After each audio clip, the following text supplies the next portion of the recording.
এই everyone, good evening. আজকের ইভিনিংয়ের আড্ডায় তোমাদের সঙ্গে একটু শেয়ার করে নিচ্ছি। আজকের ইভিনিংয়ে আমি কী কী করছি সেটা তোমাদের সঙ্গে শেয়ার করছি। চলে এসেছি প্রথমেই চা নিয়ে, খাচ্ছি এখন চা।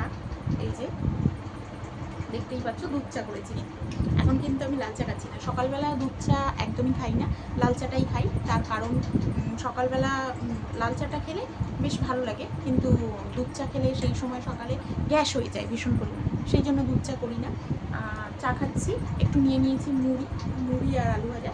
এদিকে ছেলেই তো দেখতেই পাচ্ছ, এই যে ম্যাগি খাচ্ছে। ওর ম্যাগি খাওয়ার সিস্টেমটা দেখো। আশা করি সব বাচ্চারাই কিন্তু এরকমভাবেই ম্যাগি খায়।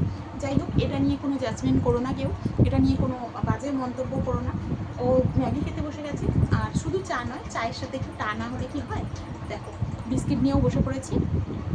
তারপরে ওর ম্যাগিটা খাওয়া হয়ে গেলে আর আমার চাটা খাওয়া হয়ে গেলে চলে যাবো ওকে পড়তে বসাতে। এই যে বই খাতা নিয়েও বসে গেছি। আর এটা করে নিয়ে আমি চলে যাব, কিছু জামা কাপড় রয়েছে আমার এখানে, এই যে দেখতে পাচ্ছ কিছু জামা কাপড় চেয়ারে রয়েছে। তো সেই জামা কাপড়গুলো আমাকে ভাঁজ করে নিতে হবে, মানে গুছিয়ে নিতে হবে। আর তারপরে চলে যাব আমি রান্নাতে। চলো বন্ধুরা, আজকে ইভিনিংটা তোমাদের সঙ্গে একটু শেয়ার করে নিলাম। তোমরা ইভিনিংয়ে কী কী করো সেটা অবশ্যই কিন্তু জানিও, তোমরাও কী কী করো।